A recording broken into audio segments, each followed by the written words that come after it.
Baik, selamat siang. Mohon izin, perkenalkan nama saya Rafiq Al-Rasyid. Pada kesempatan kali ini, kita akan membahas terkait pengendalian internal. Pengendalian internal merupakan suatu proses yang dirancang untuk membantu organisasi mencapai tujuan strategis, operasional, pelaporan, maupun kepatuhan. Sistem ini tidak berdiri sendiri, melainkan dipengaruhi oleh manusia, teknologi informasi, serta kebijakan manajemen. Pengendalian internal sangat penting karena berfungsi untuk mencegah dan mendeteksi kecurangan atau fraud. Selain itu, sistem ini juga melindungi aset perusahaan, baik aset berwujud seperti gedung dan mesin, maupun aset tidak berwujud seperti reputasi dan hak kekayaan intelektual. Pengendalian internal pada dasarnya adalah respon manajemen terhadap risiko. Artinya, setiap risiko yang mungkin menghambat pencapaian tujuan organisasi harus diantisipasi melalui sistem pengendalian yang tepat.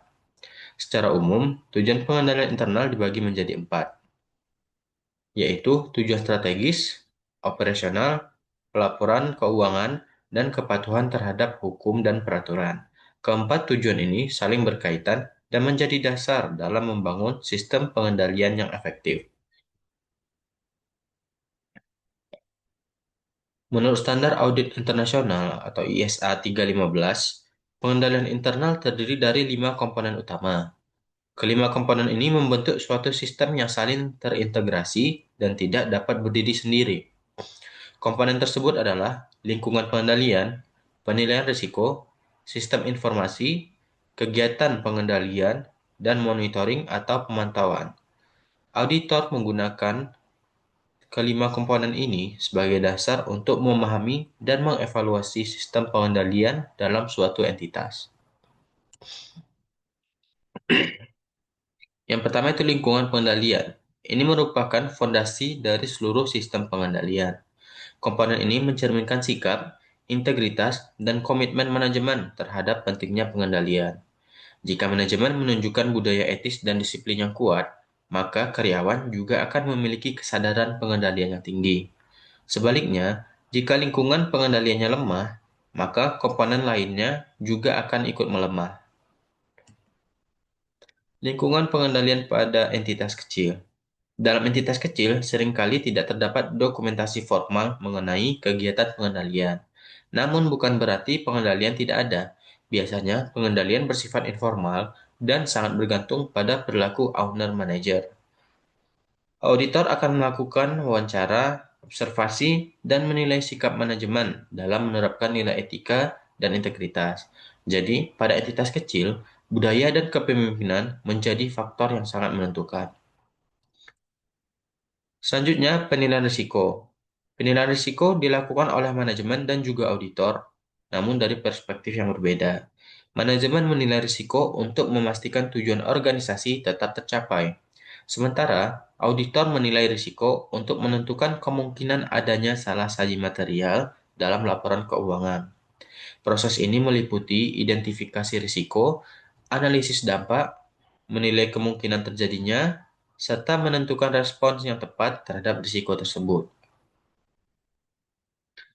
Ada berbagai faktor yang dapat meningkatkan risiko dalam organisasi, misalnya perubahan lingkungan bisnis, penggunaan teknologi baru, restrukturisasi perusahaan, atau ekspansi internasional.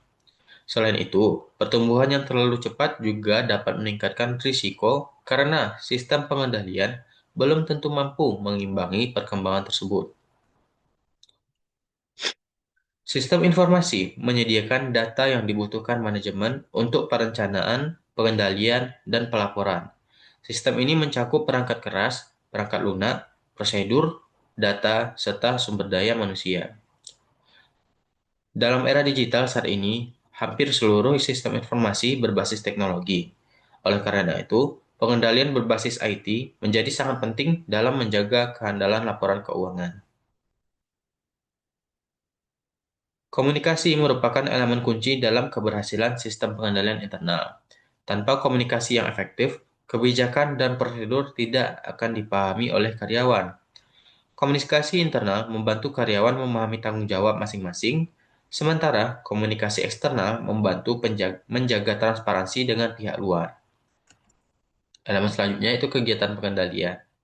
Kegiatan pengendalian adalah kebijakan dan prosedur yang memastikan arahan manajemen benar-benar dijalankan.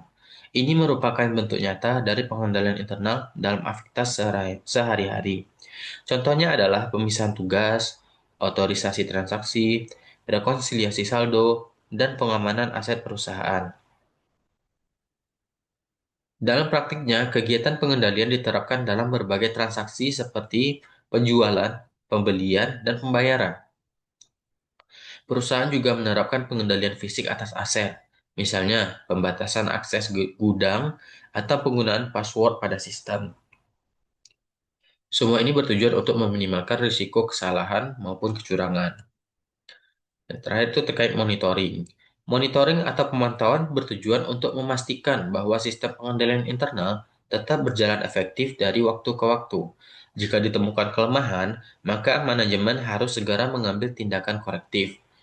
Monitoring membantu organisasi beradaptasi terhadap perubahan kondisi bisnis dan risiko yang terus berkembang. Selanjutnya, pemantauan oleh audit internal. Pada entitas besar, fungsi audit internal memiliki peran penting dalam melakukan evaluasi independen terhadap sistem pengendalian. Audit internal memberikan rekomendasi perbaikan dan melaporkannya kepada manajemen. Dengan demikian, sistem pengendalian dapat terus diperbaiki dan ditingkatkan kualitasnya. Sumber informasi pemantauan.